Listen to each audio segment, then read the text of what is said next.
Hello दोस्तों, sexy root से में आपका स्वागत है। आज है 14 जुलाई। आज 14 जुलाई को एसएससी सीजीएल का एग्ज़ाम था। 14 जुलाई फर्स्ट शिफ्ट का जो एग्ज़ाम है वो समाप्त हो चुका है। दोस्तों आज हम इस सेशन में 14 जुलाई जो फर्स्ट शिफ्ट में जो क्वेश्चन पूछेंगे उन सभी क्वेश्चनों का एनालिसिस करेंगे। ये सभी जो क्वेश्चन होंगे 100% रियल एवं ऑथेंटिक क्वेश्चन होंगे, तो सेशन को पूरा ज़रूर देखिएगा। दोस्तों एक बात दोस्तों, यदि हमारे इस चैनल पर पहली बार आए हैं तो इसी तरह का कंटेंट पाने के लिए हमारे चैनल को सब्सक्राइब जरूर कर लीजिएगा और बेल आइकन को भी प्रेस कर लीजिएगा, ताकि हमारे द्वारा जो भी आपको सेशन प्रोवाइड की जाए तो उसके सबसे पहले आपको जानकारी मिलेगी। तो बेल आइकन को जरूर प्रेस कर लीजिएगा और अपने दोस्तों के साथ भी अधिक से अधिक शेयर कीजिए ताकि इसका सभी बेनिफिट उठा सकें। और जो भी एग्ज़ाम होते रहते हैं तो दोस्तों उसका एनालिसिस अपने इस चैनल के माध्यम से करवाता रहता हूँ, तो इस चैनल को सब्सक्राइब जरूर कर लीजिएगा। तो चलिए सेशन को शुरू करते हैं। क्वेश्चन जो पूछा गया था कि निम्नलिखित में से कौन सा राज्य तापी नदी के बेसिन के अंतर्गत नहीं आता है। तो आपके ऑप्शन में जो दिए गए थे गुजरात, महाराष्ट्र, राजस्थान और मध्य प्रदेश, इस रूप में आपके ऑप्शन प्रदान किए गए थे। तो इसका जो करेक्ट आंसर होता राजस्थान आपका करेक्ट आंसर होता, जो कि तापीय बेसिन के अंतर्गत नहीं आती है। वहीं देखा जाए तो नर्मदा नदी की तरह यह भी जो है पश्चिम की ओर बहने वाली नदी है। अरब सागर में गिरने से पहले तापी नदी जो बेसिन का निर्माण करता है वो मध्य प्रदेश, गुजरात और महाराष्ट्र के कुछ हिस्सों को कवर करता है। तापी नदी मध्य भारत की एक नदी है जो कि अरब सागर में गिरने से पहले पश्चिम की ओर बहती है। तापी नदी जो कि मध्य प्रदेश के दक्कन के पठार के गढ़ीबाल पहाड़ी से निकलती है और यह पश्चिम की ओर प्रवाहित होती है। नेक्स्ट, तापी नदी की लंबाई देखें तो कुल 700 किलोमीटर इसकी लंबाई है, जो महाराष्ट्र, गुजरात और मध्य प्रदेश से होकर बहती है। वहीं देखा जाए तो पश्चिम की ओर बहने वाली अन्य प्रमुख नदियों को देख लेते हैं, जैसे कि नर्मदा, साबरमती, माही, लूनी, पेरियार, ये सभी जो नदियां हैं जो कि पश्चिम की ओर बहती है। तो इन सभी को भी आप जरूर ध्यान रखेगा। नेक्स्ट क्वेश्चन जो पूछा गया था कि अनुच्छेद 44 का संबंध किससे है। तो अनुच्छेद 44 का जो संबंध है यूनिफॉर्म सिविल कोड से है। तो आपका जो करेक्ट आंसर होता यूनिफॉर्म सिविल कोड आपका करेक्ट आंसर होता। यूनिफॉर्म सिविल कोड देखा जाए तो एक्टिव रखने वाला जो राज्य है वो गोवा है। नेक्स्ट देखें तो अनुच्छेद 44 का जो संबंध है ग्राम पंचायत के गठन से संबंधित है। अनुच्छेद 50 कार्यपालिका एवं न्यायपालिका का पृथक्करण से संबंधित है। अनुच्छेद 51 जो कि अंतर्राष्ट्रीय शांति एवं सुरक्षा को बढ़ावा देने से संबंधित है। तो इन सभी प्रमुख अनुच्छेदों को भी आप ध्यान में रखेगा। नेक्स्ट क्वेश्चन जो पूछा गया था कि नागरिकता से संबंधित अनुच्छेद कौन सा है। तो नागरिकता से संबंधित अनुच्छेद पूछा गया था, तो इसका जो वर्णन किया गया है अनुच्छेद 5 से लेकर 11 तक वर्णन किया गया है। तो आपका जो करेक्ट आंसर होता अनुच्छेद 5 से 11 आपका करेक्ट आंसर होता। अनुच्छेद देखा जाए तो नागरिकता का जो वर्णन किया गया है भाग में, तो भाग 2 में वर्णन किया गया है, जिसका वर्णन अनुच्छेद 5 से लेकर 11 तक किया गया है। नेक्स्ट, भारत में जो एकल नागरिकता का जो व्यवस्था लिया गया है वह ब्रिटेन के संविधान से लिया गया है। नेक्स्ट देखें, भारतीय संविधान के भाग 3 में जो कि अनुच्छेद 12 से लेकर 35 तक वर्णित है, इसमें कुल मौलिक अधिकारों का वर्णन किया गया है। मौलिक अधिकार जो कि अमेरिका के संविधान से लिया गया है। और भाग 4 जिसमें डीपीएसपी का वर्णन किया गया है, जो कि अनुच्छेद 36 से 51 तक वर्णित है। भाग 4 का 1 जो कि अनुच्छेद 51 का 1 में वर्णित है, जिसमें मौलिक कर्तव्यों को रखा गया है। मौलिक कर्तव्य जो कि रूस के संविधान से लिया गया है। तो इन सभी इंपॉर्टेंट फैक्ट को आप जरूर ध्यान रखिएगा। चलिए नेक्स्ट देख लेते हैं। आपको ये मौलिक अधिकार दे दिया गया कि कौन से जो है अनुच्छेद कहाँ तक वर्णित है। जैसे कि समानता का अधिकार जो कि अनुच्छेद 14 से लेकर 18 तक वर्णित है। स्वतंत्रता का अधिकार अनुच्छेद 19 से 22। शोषण के विरुद्ध अधिकार अनुच्छेद 23-24। और धार्मिक स्वतंत्रता का अधिकार अनुच्छेद 25 से 28 तक वर्णित है। और शिक्षा व संस्कृति का अधिकार जो कि 29-30 में वर्णित है। संपत्ति का अधिकार जिसे 44वें संविधान संशोधन के द्वारा हटा दिया गया है। नेक्स्ट, संवैधानिक उपचारों का अधिकार जो कि अनुच्छेद 32 में वर्णित है। नेक्स्ट, अनुच्छेद 19 से संबंधित जितने भी महत्वपूर्ण हैं उन्हें देख लेते हैं। अनुच्छेद 19 में किस किस का वर्णन किया गया है, जैसे कि बोलने की स्वतंत्रता और एक जगह से दूसरे जगह जो है इकट्ठा होने की एक जगह पर यदि इकट्ठा होने की जो छूट हमें प्रदान करता है वह अनुच्छेद 19 का 2 प्रदान करता है। और सभा एवं समूह का गठन करने की जो वर्णन किया गया अनुच्छेद 19 के 3 में वर्णित किया गया है। अनुच्छेद 19 के 4 जिसमें जो है घूमने की आज़ादी प्रदान की गई है। और भारत में निवास करने का जो प्रावधान किया गया है, किसी भी स्थान पर आप जाकर निवास कर सकते हैं, यह अनुच्छेद 19 के 5 में वर्णन किया गया है, और 19 के 6 जिसमें जीविका का आधार यानी कि आप जीवन जीने के लिए कोई भी व्यापार कर सकते हैं, यह जो है अनुच्छेद 19 के 6 में वर्णन किया गया है। तो इन सभी प्रमुख अनुच्छेदों को आप जरूर ध्यान में रखेगा। नेक्स्ट क्वेश्चन जो पूछा गया था कि टेरिडोफाइटा समूह निम्नलिखित में से किस की अभाव होती है, इनकी टेरिडोफाइटा में जो है किसका अभाव होता है, ये पूछा गया था। तो इसमें देखा जाए तो जाइलम फ्लोएम की सहकोशिकाएं का अभाव होता है, यानी कि इन दोनों को जाइलम फ्लोएम पाए जाते हैं, लेकिन इसकी जो सहकोशिकाएं का जो होता है उसकी इसमें अभाव पाया जाता है। इनमें संवहनी ऊतक पाए जाते हैं जो कि जाइलम और फ्लोएम होते हैं। सजीव देखा जाए तो सजीव जगत में सबसे बड़ी जो समूह है वो थाइलोफाइटा की है। टेरिडोफाइटा के कुछ उदाहरण जैसे कि जलफर्न और मुगदर मांस और एजोला सल्विनिया, ये सभी जो है टेरिडोफाइटा के से संबंधित ये टेरिडोफाइटा के अंतर्गत ये सभी आते हैं। तो आप इन्हें भी इनका उदाहरण भी आप ध्यान में रखिएगा, कई बार उदाहरण भी पूछ ले जाते हैं। चलिए नेक्स्ट देख देते हैं। जैसे कि टेरिडोफाइटा के अंतर्गत देखा जाए तो जाइलम की कोशिकाएं बहिनियाँ पाई जाती हैं, जबकि इसमें जाइलम बहिनाओं की कमी होती है, यानी कि बहिनी की जो कि उपस्थित होते हैं जबकि बहिकाओं की कमी होती है। वे देखें तो फ्लोएम ऊतक जो कि चलनी नलिकाओं से बना होता है, यानी कि जो टेरिडोफाइटा होते हैं उसमें जो होता है जो फ्लोएम होते हैं वह चलनी के आकार में बने होते हैं नलिका के रूप में। वही देखा जाए तो इसके अंतर्गत जो है संचरण जो है कोशिकाओं का अभाव होता है। नेक्स्ट देखें तो टेरिडोफाइटा के अंतर्गत जो है द्वितीय वृद्धि अधिकतर इनके जो होते हैं अनुपस्थित होते हैं। इनमें कैम्बियम का अनुपस्थिति होता है। तो किस किस चीज़ की कमी होती है टेरिडोफाइटा के अंतर्गत ये आपको बता दिया गया है, तो आप इन्हें भी ध्यान में रखेगा। नेक्स्ट देखें तो ब्राइडोफाइटा, इसके अंतर्गत देखा जाए तो गैमिनोफाइटिया यानी कि पादप के अंतर्गत होता है। इसमें जो होता है संवहनी ऊतक का पूर्ण रूप से अभाव होता है, यानी कि ब्रायोफाइटा के अंतर्गत जो होता है संवहनी जो ऊतक होते हैं इसकी अनुपस्थिति होती है।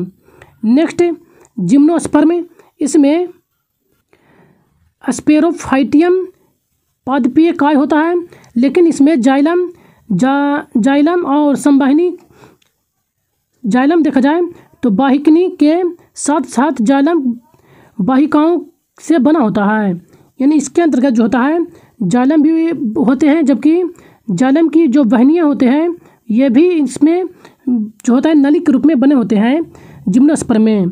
नेक्स्ट एंजियोस्पर्म, इसमें कुछ तरह के विकसित पादपीय होते हैं जहाँ की जाइलम फ्लोएम के कई प्रकार के ऊतकों से बने होते हैं और कैम्बियम की उपस्थिति होती है, यानी कि कैम्बियम देखा जाए तो एंजियोस्पर्म में पाए जाते हैं। तो इन सारे एक्टोफाइट को आप जरूर ध्यान में रखिएगा। नेक्स्ट क्वेश्चन जो पूछा गया था कि अंडर 20 विश्व कुश्ती चैंपियनशिप 2022 में गोल्ड मेडल जीतने वाली प्रथम महिला कौन है? तो ये पंघाल है जो कि अंडर 20 विश्व कुश्ती चैंपियनशिप 2022 में गोल्ड मेडल जीते थे। तो आपका जो करेक्ट आंसर होता ये पंघाल आपका करेक्ट आंसर होता। इनके बारे में देखा जाए तो यह 17 वर्षीय पहलवान है जो कि अंतिम पंघाल, इनका पूरा नाम है अंकित पंघाल है, जो 19 अगस्त 2022 को सोफिया बुल्गारिया में आयोजित, यानी इसका जो आयोजन किया गया था अंडर 20 विश्व कुश्ती चैंपियनशिप का, वह सोफिया बुल्गारिया में इसका आयोजन किया गया था। इसमें स्वर्ण पदक जीतने वाली यह पहली भारतीय महिला हैं। इन्होंने महिलाओं के क्षेत्र में देखा जाए तो 53 किलोग्राम वर्ग के क्षेत्र में इन्होंने कजाकिस्तान के एटलीन सगायेवा जो कि कजाकिस्तान की थी, इनको 8-0 से हराया है। इन्हें हराकर जो है गोल्ड मेडल जीतने वाली यह प्रथम भारतीय महिला बन गई हैं। वही देखा जाए तो ये हरियाणा के रहने वाली हैं। तो इन सारे एक्टोफाइट को भी आप ध्यान में रखिएगा। नेक्स्ट क्वेश्चन जो पूछा गया था कि 1901 में केमिस्ट्री में नोबेल पुरस्कार किसे मिला था? यानी कि 1901 में केमिस्ट्री के क्षेत्र में किनको नोबेल पुरस्कार दिया गया था? तो केमिस्ट्री के क्षेत्र में जो नोबेल पुरस्कार जो दिया गया था 1901 में, ये जैकबस हेनरिक्स वॉन्स हॉफ को जो है केमिस्ट्री के क्षेत्र में नोबेल पुरस्कार प्रदान किया गया था। वहीं देखा जाए तो रसायन के क्षेत्र में पहला नोबेल पुरस्कार जो कि 1901 में प्रदान किया गया था, यह नीदरलैंड के जैकबस हेनरिक्स वाटसन हॉफ को प्रदान किया गया था। इन्होंने गतिशीलता के कणों व तरल परासरणी दाब की खोज की थी। इन्हीं के लिए इनको नोबेल पुरस्कार केमिस्ट्री में प्रदान किया गया था। पहला जो नोबेल पुरस्कार 1901 में जो प्रदान किया गया था, किन किन क्षेत्रों में प्रदान किया गया था, तो फिजिक्स, केमिस्ट्री, मेडिसिन और लिटरेचर और शांति, इन 5 क्षेत्रों में प्रदान किया गया था पहला जो नोबेल पुरस्कार था। 1900 में देखा जाए तो फिजिक्स के क्षेत्र में जो नोबेल पुरस्कार दिया गया था वह विलियम रोएंटजॉन को प्रदान किया गया था। और शांति के क्षेत्र में रेड क्रॉस के संस्थापक हेनरी डुनान्ट को प्रदान किया गया था। और चिकित्सा के क्षेत्र में 2019 में जो प्रदान किया गया था वह एमिल वन बेहरिंग, यानी एलियम वन बेहरिंग को जो है 2019 का चिकित्सा के क्षेत्र में नोबेल पुरस्कार प्रदान किया गया था। तो इन सारे इंपॉर्टेंट फैक्ट को भी आप ध्यान में रखेगा, क्योंकि यह पहला नोबेल पुरस्कार था जो कि सभी को प्रदान किए गए थे इन क्षेत्रों में। तो इसलिए 2019 में जितना भी नोबेल पुरस्कार प्रदान किए गए हैं जिनको, आप इन्हें जरूर ध्यान में रखेगा। तो चलिए आगे चलते हैं। नेक्स्ट क्वेश्चन जो पूछा गया था कि काला पानी का जेल कहाँ स्थित है। तो काला पानी का जो जेल स्थित है वह अंडमान निकोबार में स्थित है। तो आपका जो करेक्ट आंसर होता अंडमान निकोबार, आपका करेक्ट आंसर होता। अंडमान निकोबार देश की सबसे छोटी नेशनल पार्क जो कि पार्क ऑफ साउथ स्थित जो कि है अंडमान निकोबार में स्थित है। अंडमान निकोबार जो कि बरेन द्वीप है, जो कि भारत का एकमात्र सक्रिय ज्वालामुखी है। अंडमान निकोबार की जो राजधानी है वो पोर्ट ब्लेयर है और यह जो है कलकत्ता हाईकोर्ट के अंतर्गत आता है। तो इन सारे फैक्ट को भी आप ध्यान में रखिएगा। नेक्स्ट क्वेश्चन जो पूछा गया था कि 1978 से पहले अनुच्छेद 31 किससे संबंधित है। तो यह जो था संपत्ति के अधिकार से संबंधित था। तो आपका जो करेक्ट आंसर होता संपत्ति का अधिकार, आपका करेक्ट आंसर होता। वर्तमान में यह जो निष्क्रिय है, निष्क्रिय देखा जाए तो निष्क्रिय पूर्णतः नहीं है। इसे जो है 44वें संविधान संशोधन के द्वारा 1978 के द्वारा जो है इसको हटाकर 301 में रख दिया गया है। संपत्ति के अधिकार को जो है वर्तमान में 300 के ए में जो है इसे रख दिया गया, कानूनी अधिकार बना दिया गया है। संपत्ति के अधिकार वर्तमान में देखा जाए तो यह अनुच्छेद 301 में वर्णित है। तो इन सारे एक फैक्ट को आप ध्यान में रखिएगा। नेक्स्ट क्वेश्चन जो पूछा गया था कि 2022 AFC वुमेन एशियन कप का होस्ट किसने किया था, यानी किसने इसका होस्ट किया था। तो इसका जो क्रेडिट आंसर होता है भारत, आपका क्रेडिट आंसर होता। इसका जो आयोजन किया गया था वह भारत के द्वारा होस्ट किया गया था। इसका जो विजेता रहा था वह चीन रहा था, जबकि उप विजेता दक्षिण कोरिया रहा था। वहीं देखा जाए तो ODI वर्ल्ड कप का जो मेजबानी है वह इस बार भारत के द्वारा किया जा रहा है, जो कि 5 अक्टूबर से शुरू होने वाला है। इससे पहले देखा जाए तो 2011 में जो है भारत इसकी मेजबानी कर चुका है। 2011 में जो है 3 देशों के द्वारा मेजबानी किया गया था, भारत, श्रीलंका और बांग्लादेश। इन तीनों देशों के साथ मिलकर किया गया था 2011 में, और इसका जो विजेता रहा था वो भारत रहा था। नेक्स्ट देखें तो इससे संबंधित कि हाल ही में जो देखा जाए तो फीफा वर्ल्ड कप भी समाप्त हुआ है। तो आप इसे भी ध्यान रखिएगा, क्योंकि वर्ल्ड फीफा कप 2022 का आयोजन जो है अभी हाल ही में समाप्त हुआ है।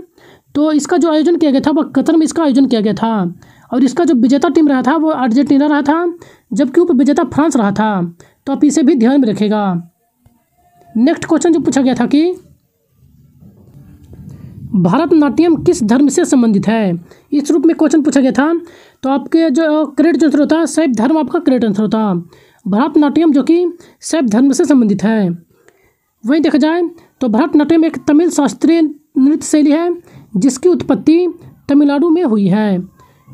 यही देखा जाए तो संगीत नाटक अकादमी के द्वारा जो है कुल 8 जो शास्त्रीय नृत्य है, शास्त्रीय नृत्य को रूप जो है उसे मान्यता दिया गया है। यानी कि भारतीय जो संस्कृत नाटक अकादमी है उसके द्वारा कुल 8 शास्त्रीय नृत्यों को जो है शास्त्रीय नृत्य का दर्जा दिया गया है। ये जो 8 शास्त्रीय नृत्य हैं इन्हें देख लेते हैं, जैसे कि भरतनाट्यम, कुचिपुड़ी, मोहिनीअट्टम, उड़ीसी, मणिपुरी, सतरिया, कथकली और कथक और कथकली, ये सभी जो है 8 शास्त्रीय नृत्य हैं जो कि संगीत नाटक अकादमी के द्वारा मान्यता प्राप्त है। और जितने भी शास्त्रीय नृत्य हैं उनसे संबंधित प्रमुख कलाकारों को भी देख लेते हैं, क्योंकि यहाँ से भी जो है अक्सर 1 से 2 क्वेश्चन दिखने को मिलता है। तो चलिए देखते हैं उन्हें भी। तो ये भरतनाट्यम, तो इसका जो संबंध है वह तमिलनाडु राज्य से संबंधित है। इनके जो प्रमुख कलाकार हैं यामिनी कृष्णमूर्ति, सोनल मानसिंह, रुक्मिणी देवी, मल्लिका सरकार, मालविका सरकार और प्रियदर्शनी गोविंद, राम गोपाल, मृणाली साराभाई, विजयंती माला, लीला सैमसन, ये सभी जो प्रमुख व्यक्ति हैं जो कि भरतनाट्यम से संबंधित हैं। नेक्स्ट कथक जो कि उत्तर प्रदेश से संबंधित है, कथकली जो कि उत्तर प्रदेश राज्य से संबंधित है। इनके जो प्रमुख कलाकार हैं बिरजू महाराज, सितारा देवी, शोभना नारायण, मालविका सरकार, अच्छन महाराज और लच्छू महाराज, ये सभी जो प्रमुख हैं जो कि कथकली से संबंधित प्रमुख कलाकार हैं। तो आप इन सभी को ध्यान में रखेगा। नेक्स्ट कथकली जो कि केरल राज्य से संबंधित है। इनके जो प्रमुख कलाकार हैं मृणाली साराभाई, आनंद शिवरामन, कृष्ण कुट्टी, कृष्ण नायर और उदय शंकर, नारायण मेनन, ये सभी जो हैं कथकली के प्रमुख कलाकार हैं। नेक्स्ट मोहिनीअट्टम जो कि केरल राज्य से संबंधित है। इनके जो प्रमुख कलाकार हैं हेमा मालिनी, श्रीदेवी, कल्याणी अम्मा, रागिनी देवी और भारती शिवाजी, ये सभी प्रमुख जो कलाकार हैं जो कि मोहिनीअट्टम से संबंधित हैं। नेक्स्ट कुचिपुड़ी जिसका संबंध आंध्र प्रदेश से है। इनके जो प्रमुख कलाकार हैं यामिनी कृष्णमूर्ति, स्वप्न सुंदरी, राधा रेड्डी, लक्ष्मी नारायण शास्त्री, राजा रेड्डी, इन सभी का जो संबंध है कुचिपुड़ी शास्त्रीय नृत्य से संबंधित है। नेक्स्ट मणिपुरी, तो मणिपुरी का जो संबंध है मणिपुर से संबंधित है। इनके जो प्रमुख कलाकार हैं गुरु अमली सिंह, नल कुमार सिंह, दर्शना और नयना, सुवर्णा और रंजना झागेरी बहनी और सविता मेहता, कलावती देवी, चारू माथुर, सोनारिका सिंह, गोपाल सिंह, इन सभी का जो संबंध है मणिपुरी शास्त्रीय नृत्य से संबंधित है। ओडिसी शास्त्रीय नृत्य जो कि उड़ीसा से संबंधित है। इनके जो प्रमुख कलाकार हैं सोनल मानसिंह, किरण सहगल, माधवी मुद्रगल, रानी करण और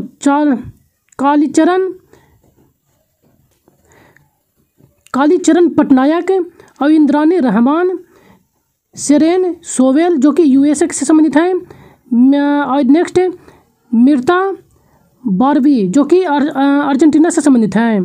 तो इन सभी प्रमुख कलाकारों को आप ध्यान में रखेगा जो कि उड़ीसा से संबंधित है। आपको सभी शास्त्रीय नृत्य एवं उनसे संबंधित प्रमुख कलाकार कौन कौन से हैं वो आपको कवर करवा दिया गया है। तो आप इन सभी को जरूर ध्यान में रखेगा क्योंकि यहाँ से जो है आगे जो शिफ्ट होंगे उनमें डेफिनेट 1 से 2 क्वेश्चन देखने को मिलेंगे। तो आप इसे जरूर ध्यान में रखेगा। तो चलिए आगे चलते हैं। नेक्स्ट क्वेश्चन जो पूछा गया था कि झेलम नदी का पुराना नाम क्या है। तो झेलम नदी का पुराना नाम पूछा गया था। तो झेलम का जो पुराना नाम है वित्सता है। तो आपका जो करेक्ट आंसर होता वित्सता आपका करेक्ट आंसर होता। तो सभी प्रमुख नदियों के प्राचीन नाम को भी देख लेते हैं, जैसे कि सिंधु का सिंधु ही नाम था, ब्यास का विपाशा, झेलम का वित्सता, चेनाब का अस्किनी, घग्घर का दृष्टदंती, रावी का पुरुषनी और सतलज का सतुद्री, गोमती का गोमल और काबुल का कुंभा, गंडक का सदारीना, करम नदी का कुरुम्भू और सुवास्तु नदी का प्राचीन नाम सुवात। तो इस सभी प्रमुख नदियों का आपका प्राचीन नाम भी करवा दिया गया है। तो आप इन सभी को ध्यान में रखेगा। तो आज हमें इतने क्वेश्चन प्राप्त हुए थे दोस्तों। यदि कंटेंट पसंद आए तो चैनल को एक लाइक जरूर कर दीजिएगा और इसी तरह का कंटेंट पाने के लिए हमारे चैनल को सब्सक्राइब भी जरूर कर लीजिएगा। और इसका PDF आपको टेलीग्राम चैनल पर प्रोवाइड करा दिया जाएगा। तो आप हमारे टेलीग्राम चैनल को भी ज्वाइन जरूर कर लीजिएगा, जिसका लिंक आपको इस वीडियो के डिस्क्रिप्शन में मिल जाएगा। डिस्क्रिप्शन जो बॉक्स है वहाँ पर आपको मिल जाएगा। तो चलिए मिलते हैं नेक्स्ट सेशन में। तब तक के लिए धन्यवाद। Thank you.